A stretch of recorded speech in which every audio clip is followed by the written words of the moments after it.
த Bigg Boss common man ஷோவுடைய grand launching day தான் இன்றைக்கி, அதாவது ஓப்பனிங் டே.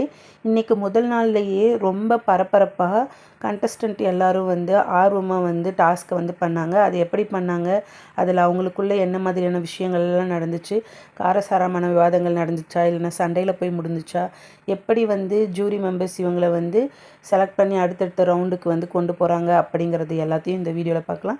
இது வரைக்கும் என்னுடைய சேனலை சப்ஸ்கிரைப் பண்ணாமல் பார்த்துட்டு இருந்தீங்கன்னா மறக்காமல் சப்ஸ்கிரைப் பண்ணிவிட்டு பக்கத்தில் இருக்க பெல் ஐக்கனையும் கிளிக் பண்ணி வச்சுக்கோங்க. அப்போ தான் நான் போடுற வீடியோ நோட்டிஃபிகேஷன் எல்லாம் உங்களுக்கு வரும். வாங்க உடனே வீடியோக்குள்ளே போகலாம். இந்த ஷோ எப்படிப்பட்டது, யார் ஹோஸ்ட்டு, யார் ஜூரி மெம்பர்ஸ், எதன் அடிப்படையில் ஜூரி மெம்பர்ஸை செலக்ட் பண்ணியிருக்காங்க அப்படிங்கிற விஷயத்துலையெல்லாம் போன வீடியோலையே ரொம்ப டீட்டெயில்டாக உங்களுக்கு சொல்லியிருக்கேன். இந்த வீடியோவில் எந்த மாதிரியான டாஸ்க் முதல் நாளில் கொடுத்தாங்க, அதை கண்டஸ்டன்ட் எப்படி எதிர்கொண்டு அடுத்தடுத்த ரவுண்டுக்கு போகிறாங்க, ஜூரி மெம்பர்ஸ் எதன் அடிப்படையில் இந்த காமன் மேன்ஸை கண்டஸ்டண்ட்டாக பிக் பாஸ் 10க்கு செலக்ட் பண்ணுறாங்க அப்படிங்கிற எல்லா விஷயத்தையும் இந்த வீடியோவில் பார்க்கலாம்.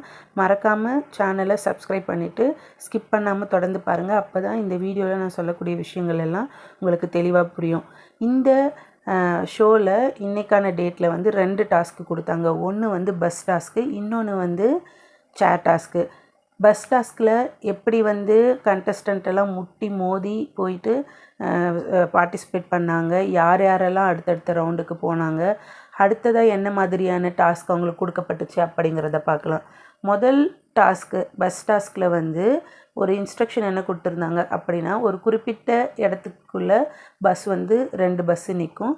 இருக்கக்கூடிய 50 மெம்பர்ஸும் அங்கே பஸ்ஸர் சவுண்டு கேட்ட உடனே ஓடி போய் பஸ்ஸுக்குள்ளே ஏறி உக்காந்துக்கணும். அதுக்கப்புறமா பஸ்ஸு கிளம்பிட்டதுக்கப்புறமா கிட்டத்தட்ட 36 மெம்பர்ஸ் மட்டும் வண்டி நின்றதுக்கப்புறமா இறங்கணும் அப்படிங்கிற மாதிரி இன்ஸ்ட்ரக்ஷன் கொடுத்துருந்தாங்க.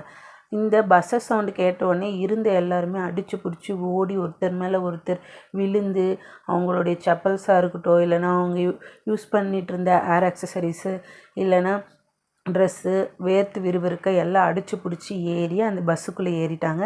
அதே மாதிரி ஒரு பர்டிகுலர் இடத்துல போயிட்டு பஸ்ஸு நிப்பாட்டினதுக்கப்புறமா ஒரு 2 ஹவர்ஸ் கிட்ட அந்த பஸ்ஸுக்குள்ளேயே போராடி இருந்து பஸ்ஸர் அடித்ததுக்கப்புறமா மக்கள் முட்டி மோதி இறங்கி வெளியே வந்தாங்க.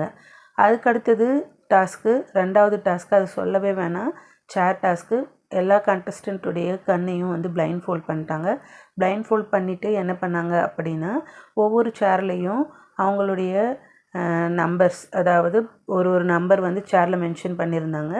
அந்த சேரை யார் போய் ஃபஸ்ட்டு பிடிச்சி உட்காராங்களோ அவங்க அடுத்தடுத்த கட்டத்துக்கு போகலாம் அப்படிங்கிற மாதிரியான இன்ஸ்ட்ரக்ஷன் கொடுத்துருந்தாங்க. அதில் நிறைய பேர் ஒருத்தர் மேலே ஒருத்தர் விழுந்து அடித்து பிடிச்சி ஒருத்தர் மேலே ஒருத்தர் ஏறி உக்காந்து சண்டை போட்டு திட்டி பெரிய விமர்சனத்துக்கெல்லாம் உள்ளாகி கச்சாமுச்சான்னு ஒரு மாதிரி ஆகிட்டாங்க. எல்லாருமே அவங்கவுங்க பிடிச்ச சேரில் உக்காந்துட்டாங்க. அப்புறமா ஷோவுடைய ஹோஸ்ட்டாக மாயா என்ட்ரி கொடுத்தாங்க. அவங்க என்ட்ரி கொடுத்து இந்த ஸ்பாட்டில் போயிட்டு எந்த மாதிரியான கலவரமெல்லாம் நடக்குது அப்படின்னு சொல்லிட்டு பிரச்சனை பண்ணவங்களெல்லாம் பிரித்து விட்டு, அதுக்கப்புறம் சில பேருக்கு அவங்கக்கிட்ட இருந்து பேட்சை மாற்றி வாங்கி கொடுத்து கடைசியில் இருந்த 50 பேருமே அடுத்த ரவுண்டுக்கு நீங்கள் செலக்டட் அப்படின்னு சொல்லி உள்ளே அனுப்பிட்டாங்க. உள்ளே போனதுக்கப்புறமா தான் ட்விஸ்ட்டே இருக்குது. உள்ளே போன உடனே அவங்களுக்கு டைரெக்டாக கண்டஸ்டண்ட்டாக போகிறதுக்கான சான்ஸ் கிடையாது. ஏன்னா அவங்களுடைய தகுதி எப்படி இருக்குது, அவங்களுடைய வேகம், ஸ்டாமினா எப்படி இருக்குது, எப்படி மன உறுதியாக இருக்காங்க, எப்படி என்டர்டெயின்மெண்ட் பண்ணுறாங்க, அவங்க ஆளுமை திறன் எப்படி இருக்குது, எப்படி சாதுரியமாக யோசிக்கிறாங்க, அவங்களுடைய அணுகுமுறை எப்படி இருக்குது, அதே மாதிரி உண்மைத்தன்மையாக நடந்துக்கிறாங்களா, ஃபேக்காக நடந்துக்கிறாங்களா, இல்லை கேமராக்காக நடிக்கிறாங்களா, இல்லைனா ரியலாகவே அவங்க அப்படி தானே அப்படிங்கிறது எல்லாம் கண்காணிக்கிறதுக்காக தான் இந்த ஜூரி மெம்பர்ஸை வச்சு இதிலிருந்து ஒரு 20 மெம்பர்ஸை செலக்ட் பண்ணி பிக் பாஸ் 10க்கு அனுப்ப போகிறாங்க. அதில் அவங்களுடைய தேர்ந்தெடுப்பு எப்படி இருக்குது அப்படின்னா, இந்த ஜட்ஜஸ் எதன் அடிப்படையில் தேர்ந்தெடுக்கிறாங்க அப்படிங்கிற பல கட்ட தாண்டுதலுக்கு அப்புறமா தான் இவங்க பிக் பாஸ் 10க்கு கண்டஸ்டண்ட்டாக போக முடியும்.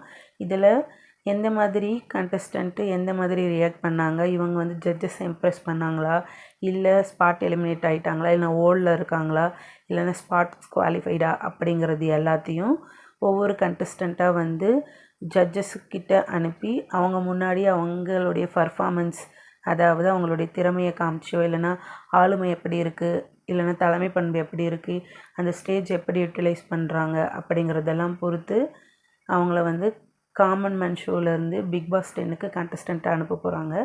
இதில் இன்றைக்கான எபிசோடில் 3 கண்டஸ்டன்ட்ஸு வந்து பார்ட்டிசிபேட் பண்ணாங்க. அதில் யார் யாரெல்லாம் வந்து ஜட்ஜஸ் இம்ப்ரெஸ் பண்ணாங்க, அந்த டீட்டெயில்ஸ் எல்லாத்தையும் உங்கள் கூட நான் ஷேர் பண்ணிக்கிறேன்.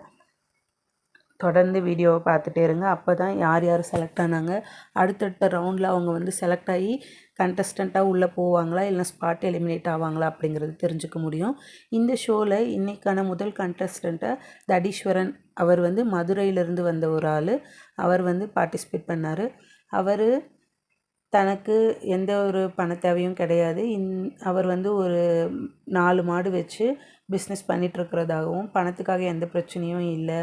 அதே மாதிரி கொரோனா பேட்சில் படித்தேன், படிப்பு ஒழுங்காக இல்லாததுனால வந்து வீட்டில் கல்யாணம் பண்ணி வச்சுட்டாங்க, இப்போ 2 குழந்தைங்க இருக்காங்க அப்படின்னு அவருடைய குடும்ப வரலாறு எல்லாத்தையும் சொல்லிவிட்டு ஜட்ஜஸ் கேட்கக்கூடிய எல்லா கேள்விக்கும் கொஞ்சம் கூட வந்து தயங்காமல் அவருடைய பாணியில் எல்லா ஆன்சர்ஸையுமே சொன்னார். அதே மாதிரி தான் இந்த ஷோக்கு எதுக்காக வந்தேன், எந்த மாதிரியான அடையாளம் வேணும், அடிமையாக இருக்கக்கூடாது, அதே சமயத்தில் சுயமாக சம்பாதிக்கணும், தான் ஒரு ஆளுமை பண்போடையும் தலைமை பண்போடையும் மற்றவங்களுக்கு பதில் சொல்லக்கூடிய நிலமையில் இருக்கணும் அப்படிங்கிறதையும் ரொம்ப தெளிவாக சொன்னார். அதே மாதிரி அவர் இந்த ஷோவில் வந்து பல்லாலேயே வந்து தண்ணி இருக்கக்கூடிய குடத்தை தூக்கி டான்ஸ் ஆடி இருக்கக்கூடிய ஜட்ஜஸ் எல்லாரையுமே வந்து இம்ப்ரெஸ் பண்ணிட்டார் அப்படின்னு தான் சொல்லணும். அவர் முதல் கண்டஸ்டண்ட்டாக வந்தாலுமே ஃபஸ்ட்டாகவே வந்து ஸ்பாட் செலக்டட் ஆகிட்டார். ரெண்டாவதாக வந்து வந்தவங்க வந்து மோனிஷான்னு ஒருத்தவங்க வந்தாங்க. அவங்க வந்து ஹெச்ஆர். அவங்கள பலவிதமான ஆங்கிளில் வந்து ஜட்ஜஸ் வந்து நிறைய விதமான கேள்விகள் கேட்டாங்க. அவங்க எல்லாத்துக்குமே வந்து நீங்கள் கேள்வி கேளுங்க, நான் பதில் சொல்கிறேன், அந்த மாதிரி நோக்கத்தோடையே பேசுனதுனால, நீங்கள் உங்களுக்கு தனிப்பட்ட திறமை என்ன இருக்குது, நீங்கள் எதை ப்ரொஜெக்ட் பண்ண வந்திருக்கீங்க, எதுக்காக வந்து இந்த ஷோக்கு வரணும் அப்படின்னு ரீசன்ஸ் கேட்டப்போ ப்ராப்பரான ஆன்சர்ஸ் சொல்லாததுனால அவங்கள ஸ்பாட் எலிமினேட் பண்ணிட்டாங்க. அதே மாதிரி இந்த சேர் டாஸ்க்கு நடக்கும்போது முனியம்மா அப்படிங்கிற ஒருத்தவங்க வந்து அடித்து பிடிச்சி சேரில் ஓடி போய் உட்காரும்போது இன்னொரு கண்டஸ்டண்ட் மேலே உட்காந்துடுறாங்க. உட்காந்துட்டதுக்கப்புறம் அவங்களுக்கு பெயினாக இருக்குமே அப்படின்னு சொல்லிவிட்டு அவங்க கூட சண்டை போடாமல் அந்த இடத்துலேருந்து விலகி வந்து நின்றுடுறாங்க.